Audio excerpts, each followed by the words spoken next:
Hi guys! So it seems to be like this is where I'm going to be taping my wine chats, which is in my bedroom, and I don't have a fancy guru style bedroom with candles and fancy boudoirs and shit. I just got a normal bedroom with a his and her dresser and a bed. Although I would love a fancy bedroom like Elle Fowler. I just realized that I'm totally wearing the exact same shirt that I wore in my last one. I just really like this shirt. So I got some really good questions in my last one, but I'm going to talk about the wine that I'm drinking today. So somebody had mentioned this wine to me, and it is a Pinot Grigio, you know, so points already. It's a Pelee Island wine. So this is a Canadian wine. It's from Ontario, Pelee Island. And I really like the pretty packaging of it. That's how much I can fit into a glass. So again, I have ice cubes. I have ice cubes in my glass. My coloring changed. Oh well. Okay, let's give it a try.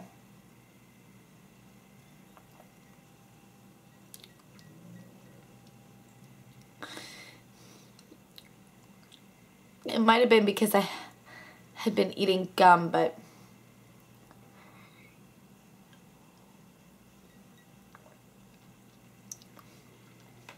it's yeah, I don't know if I like this one. I think I might have to give it a let my palate kind of chill for a little bit because what does it say? It says subtle bouquet of soft peach and almond with balanced acidity and apple-like finish. This wine makes an ideal partner for light chicken dishes or seafood. Well, I'm not eating any of that tonight. I'm eating vegetarian chili. Kyle, my stepson, is doing his home ec exam, and he has to cook a full meal. So I'm just so proud of him and feel so special that he wanted to cook a vegetarian meal for me and his dad. You know, he's so thoughtful like that. So he is cooking vegetarian chili, and I just tried some, and that might have been why. And I had gum, but it was really good so far. So I'm really looking forward to having that tonight. So there was some. Sorry, I'm just getting over a cold, so my chest is feeling a little bit heavy. But we're gonna keep sipping this wine, see if it changes during this wine chat, what my final thoughts are on it. But grab your wine if you haven't already. I'll wait for you. You got your wine? Okay, so we can start this wine chat. So I got some questions on here. I have Brandy Wakely said that I should talk about my most memorable memories with Chris and more about high school. So maybe I'll touch on, you know, a favorite memory that I have with Chris. But Chris does a lot for us, and so I really wanted to like make him feel really special.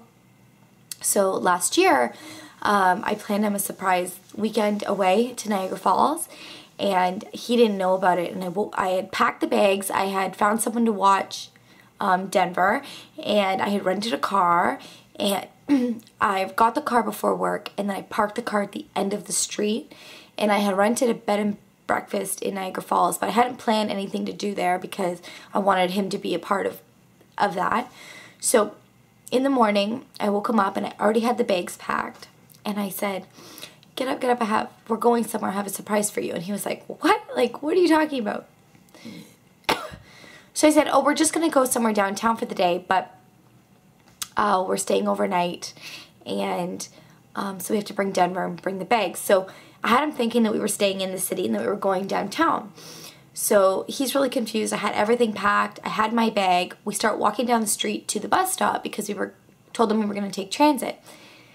So I get almost to the end of my street, and I go, shit, I forgot our bus passes. And he's like, oh my God. So I go into my purse to see if my bus passes were there, and instead I pull out a set of keys, and I click it, and a car turns, like the lights turn on, and he's like, what? And I was like, get in the car. And he's like, now at this point, he's both confused and excited. So I put the bag in the back, I put the dog in, we drove and dropped Denver off to my friends. And then I took him out for breakfast because I had some time to burn. And then we were driving. He didn't know where we were going and what we were doing. But when we got on the highway and we were going in the direction that we were going, he got an idea of where we were going. We stayed at this beautiful bed and breakfast, and I had been talking with the gentleman that owned it, and they had excuse me, they had set up cupcakes in the room and wine glasses, and it was this beautiful bed and breakfast. If you ever look to go to Niagara Falls, I'll leave the name of it in the description bar, and I would highly suggest it. These men are amazing. They run a really beautiful bed and breakfast, and we just went down to the falls, and we went to Little Vegas, and we went out for dinner. We just had a really beautiful weekend, and I just got to give back to him because he gives so much to me and to the kids. So that's a really nice memory that I get. And then another one is that I save every card and every letter and everything in a box like this. This is a felt box, and it's full of love letters and cards and all sorts of different, it's literally full. We've been together almost 5 years, right? But it's literally, oh my god. Let's see. It's full, okay? Letters and everything. And then the beautiful thing about Chris is that he's a kind of a hopeless romantic, and it doesn't matter what it is, birthday, just because, whatever, he'll write me love letters, and he gets me beautiful cards, but then he always writes me really long, like tear-jerking, beautiful letters. Like this, the end of this one just says, this is a long one, this is from Christmas, and he writes me like physical letters. And I'll read you a little bit of the back. It just says, baby, I just love you so much. I appreciate everything you do for me. I love spending time with you. I just love being around you. Love, Chris. And that, you know, and it's just a beautiful letter. And sometimes when I'm feeling down or, you know, whatever, I'll take them out and I'll read them and I'll remember why I love him so much. And that's something, if you're in a relationship, that you can't forget the little things, you know, like just the little notes and the little things, you know, like this one he left me. It just says, good morning, gorgeous. You looked so cute sleeping. It put a huge smile on my face and reminded me of how much I love you. Have a great day, baby. Love, Chris. And he just left that sitting on my dresser for me in the morning, one morning. You know, so it's little things like that are really, really important, no matter who you're dating,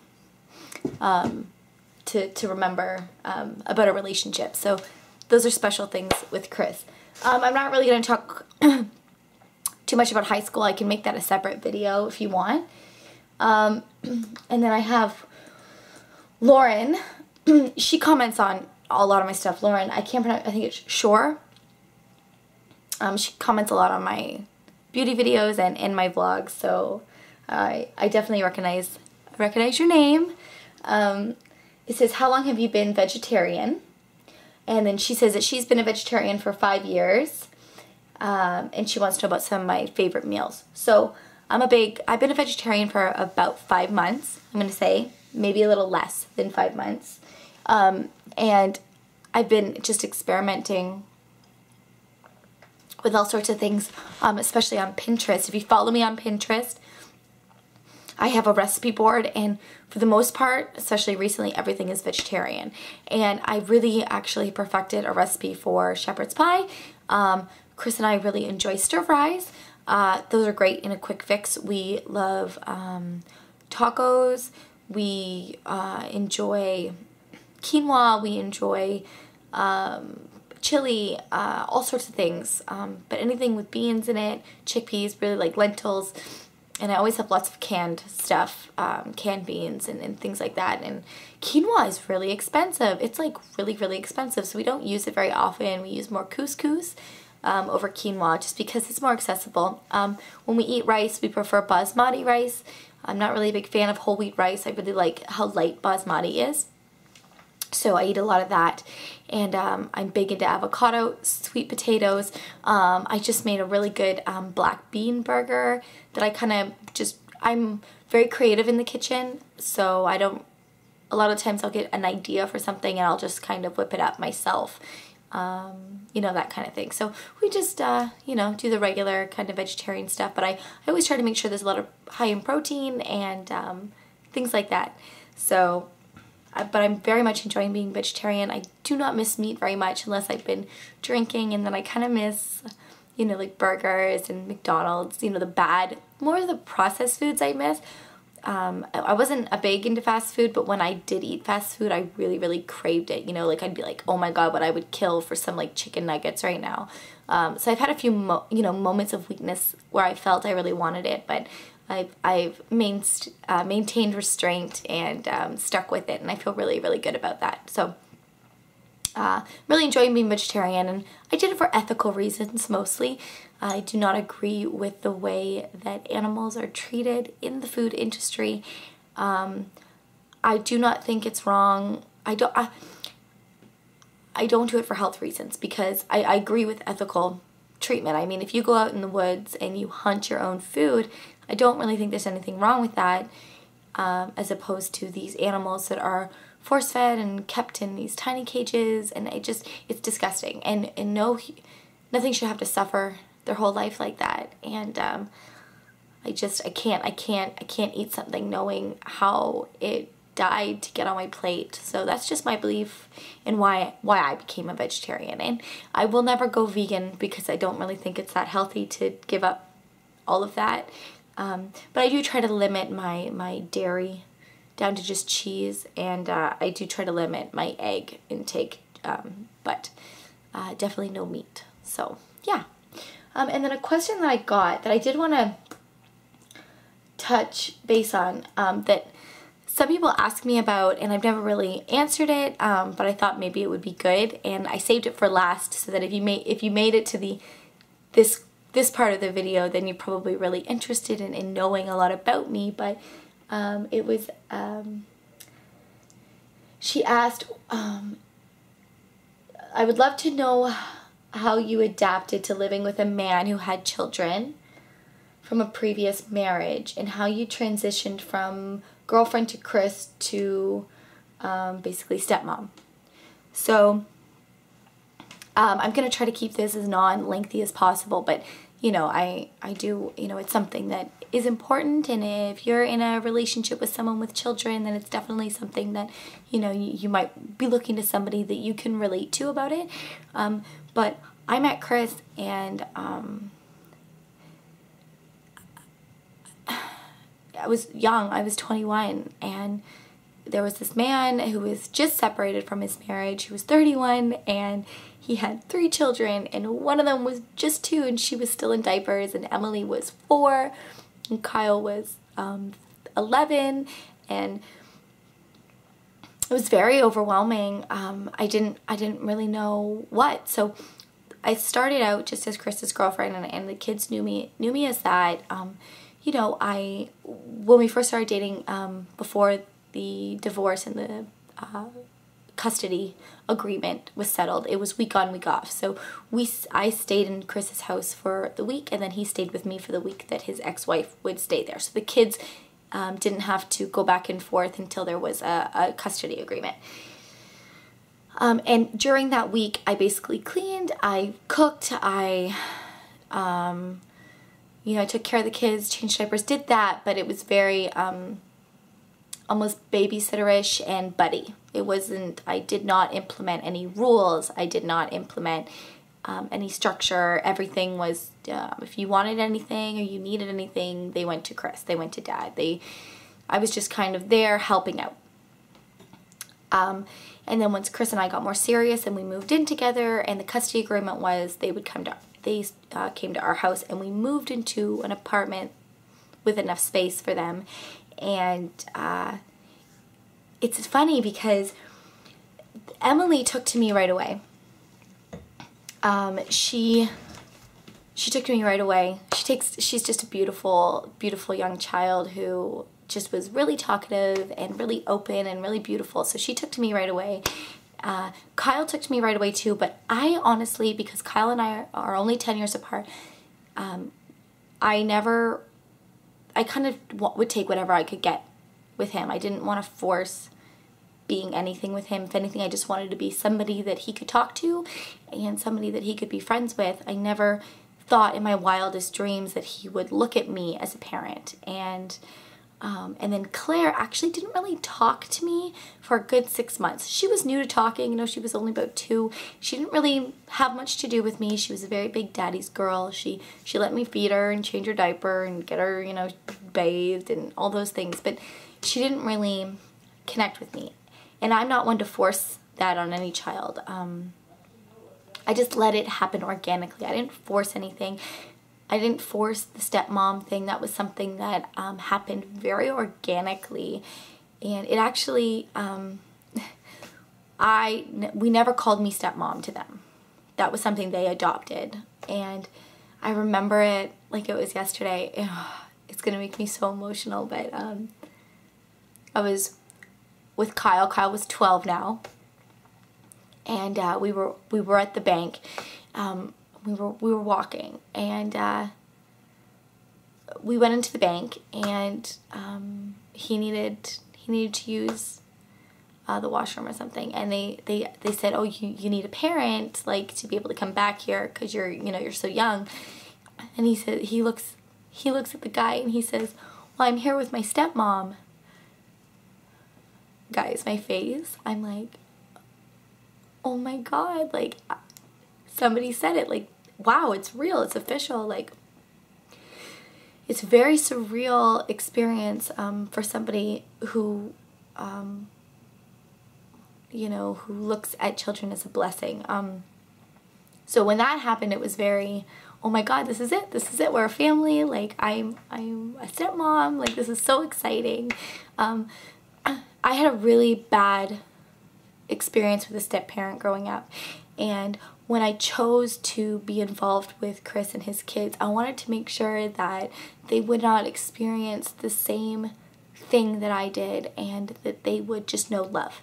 And to me, having a child's love, whether you were lucky enough to give birth to them or if you were lucky enough to come into their lives and be an influence in any sort of way, as I was, is a blessing. And I feel bad for kids that have step-parents that look at them as not mine, I don't really care, or they have kids with their partner and they treat them differently than their stepchildren. Like, if Chris and I ever decide to have a child, that child would be treated no differently than I treat my stepkids, and they know that. I would give my life for those kids. They mean the world to me. Like, I'm lucky to have them in my life, just as I hope that they feel lucky to have me in their life. So I look at being a step-parent as a blessing, and as an instant family, and as more love than I could ever dream of. I have a really beautiful relationship with them. Kyle talks to me, and we're very, very close, and Emily is so creative, and she's very loving. And Claire, out of nowhere, like I said previously, how she didn't talk to me for 6 months, out of nowhere, Claire latched onto me and became almost like a mini me over these years. She has become very girly. She's all about makeup, she's all about hair, she's all about nails. We watch shows together, and people always say, and I don't ever want to, you know, offend her mom in any way, because, you know, she's so lucky to have these children as hers, because they're great kids. But people always say, are you sure you're not Claire's biological mom? Because you guys are like the same person. Like, Claire and I are like two peas in a pod like that. Like, we're very, very, very much alike. And I think that it's just the simple fact that Claire is into very feminine, girly things, and I'm into very feminine, girly things. So it was a natural attachment for somebody, for her to have something in common with. So it's naturally, you know, she comes here and she looks through all my makeup, and we just enjoy a lot of the same girly stuff together. And I do different things with Emily. So anyways, so I've never really talked about what it's like to be a step parent, but I've chosen to make it a very fulfilling, very beautiful experience. And I look at it as, you know, if I decide not to have any children, which is something that I still don't know if I want myself, because I just love what I have right now. I don't look at it as that I'm getting anything less. You know, some people think, well, don't you want one of your own? And I think I have 3 beautiful ones already that I get the joy of being a part of their life. And if I'm, you know, if I decide that I want one of my own one day, then I'll cross that bridge when I get to it. But right now, I'm really enjoying my family the way that it is. And my family, family has adopted them as part of their family. Like, they call my mom grandma when they're there. They chose to do that. That was not something that was asked of them. They love going to my mom's farm. They you know, they call my biological father Big Bear because he's a big burly man.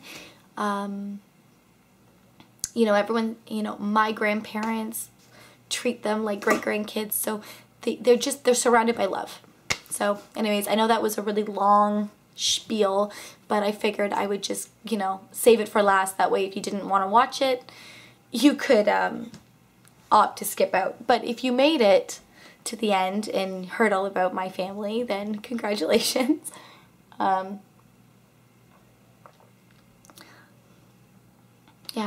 Now this wine now, let's see.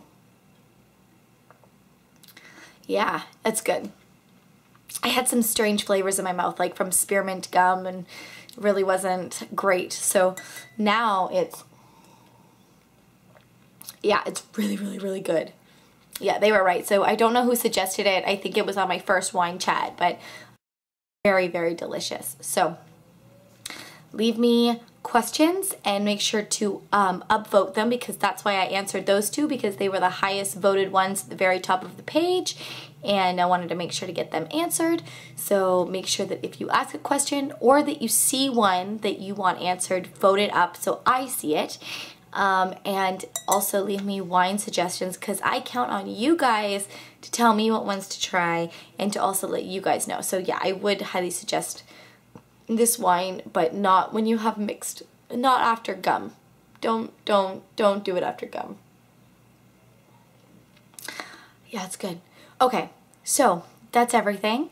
I hope that you guys like this wine chat, and I will see you next week in my next one. I love you. Bye.